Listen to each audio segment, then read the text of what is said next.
Today, I'm going to talk briefly about scripting and really the basics of getting started so that your first script is successful. And I realize that some of you have been experimenting with scripting already, but I also have gotten some feedback about some who are struggling. So those persons are who this little demonstration is specifically targeted. So first and foremost, you must make sure that you are located in a directory location where you have full privileges. And that would be your user account's home. Now, let me make it perfectly clear that /home is not your account's home. It is just a directory location on your system. So we can see at my terminal that my current location is /home. The easiest way to get to my home directory is cd space tilde, that shortcut for my home. Now, if I do pwd, I can see that my current location is /home /Deborah M. Deborah M happens to be my logged in user account. Now that I am in my home directory, I can easily and successfully create files and save them at this location. And we know a variety of ways to create a file. We can do something really quick and dirty with that cat method, but I'm going to use the editor that we're learning, VI. So I'm going to say VI and then just call it first script.sh for a shell script. Remember, Linux doesn't recognize file extensions in order to do associations like Windows does. But for us human beings, it's good to have a file extension so that we can recognize the files. So once I open up VI, it's has that lonely blinking cursor there. And we learned that there are basically 4 ways to move into a text insertion mode. The I to insert before the cursor, A to insert after the cursor, and then the small o and capital O for below the cursor and above. So since I am right at the beginning of my file, I'll do A, and we can see down in the lower left, the feedback changed to what mode I'm in as insert. So the first thing I want to do is #bang, sometimes referred to as shebang, and then /bin /bash.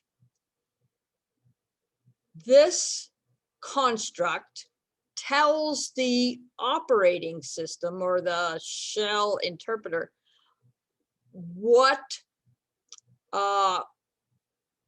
piece of software to use to process this file. So we want the bash interpreter to process our shell script. I am now going to just ask for some input, prompt the user for some input. So I'm going to use an echo command. Please provide your name. And then I'm just going to read, and I'm going to specify a name of a variable. Why don't I just call it our name? Okay. We want to choose a variable name that likely will not conflict with any special keywords in the environment, in both Linux or the shell scripting language. So, the more unique, the better. And then all I'm going to do now is then echo back out to the screen. Thank you for using Linux. And when we specify a variable through a read or an assignment statement, we use just the name of the variable, like our name. But when we want to talk about the contents of that variable, you see that I put a $sign in front of the name. So I have $, our name. And then I'm going to end my echo. And at this point, I'm done with my simple little script. So I can hit the escape key to end insert mode. You see insert disappeared over from the bottom left. And I can shift ZZ, which automatically writes the file and quits the editor. So if I do the long listing now in my directory, whoa, I have lots of files in my home directory. So let's just look for ones that end in the .sh, and we can see that I just have 2 that meet that specification. Something called do-menu.sh, which has a nice color-coded green color, and we can see in the permissions mask that there are X's for execute. But this new file I just created doesn't have that. So that will be a problem when I attempt to run this file. Thus, I need to use a special command, chmod, and I'm going to use the +X to add execute to that file. Now, I'm going to just long list again, and I can see that first-script.sh now has execute permissions. I'm going to clear the screen to make it a little bit more easy to see. And because of the way the path is navigated when we enter commands, it may not be sufficient for you to simply type in the name of that command and have it run. If the current location of the command is not in the search path, that will be an issue.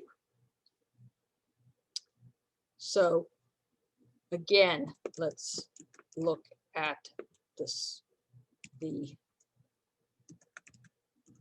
shell scripts, and we're going to say first script.sh, and we get the error message as I predicted, because the overall system is not aware of our command. To circumvent that, we can use the absolute path name. That is a construct for which there is absolutely no wiggle room. It's the exact path. So that could start all the way from the root and work its way down, or we can use a shortcut dot, meaning right here, and then the name of our script. And now it looks like our script is running. So I'm going to put my name, I'll say Deborah M, and we got back on the screen what I intended. Thank you for using Linux, Deborah M. So there we go. A super simple but working script.